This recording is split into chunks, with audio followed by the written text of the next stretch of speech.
Sebuah ruangan tanpa buku ibarat tubuh tanpa jiwa. Hidup tanpa buku seperti ruang gelap tak berlampu. Assalamualaikum warahmatullahi wabarakatuh dan selamat sejahtera.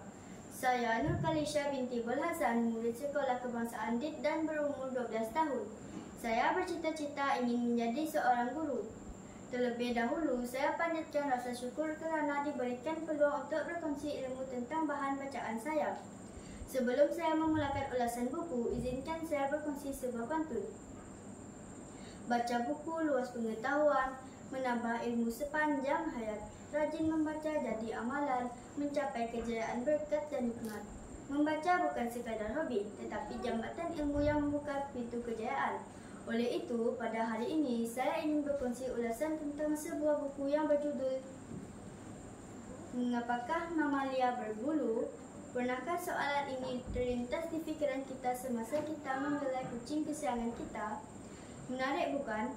Buku ini telah mendedahkan saya dengan fakta-fakta unik kumpulan mamalia.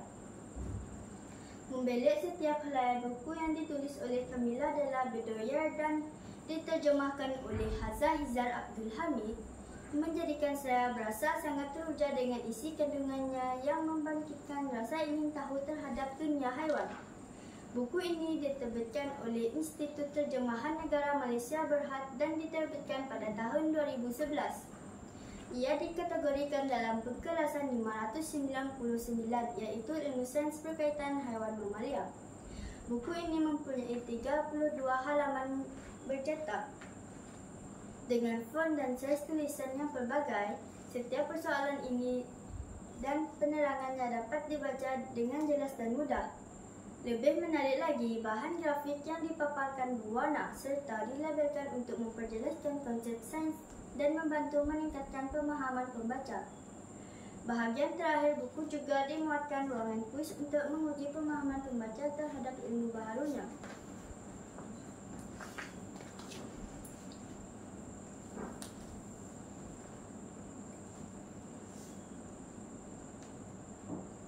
Merujuk kepada kandungan buku, terdapat 39 persoalan tentang haiwan mamalia yang mungkin perlu kita pelajari atau ketahui. Selain itu, saya juga mempelajari dan mengenali nama-nama haiwan mamalia baharu yang tidak terdapat di sekeliling kita. Ternyata, buku ini adalah sebuah buku sains yang sangat sesuai untuk kanak-kanak kerana ia menggunakan bahasa yang mudah dan penuh dengan maklumat yang menyeronokkan.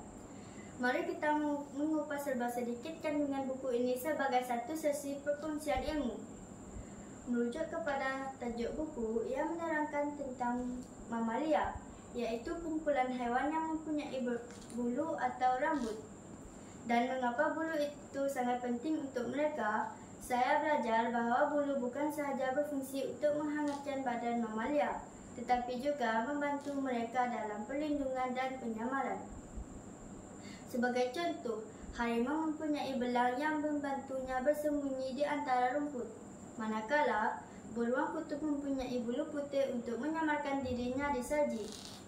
Selain itu, ada juga mamalia yang menggunakan bulu sebagai alat komunikasi.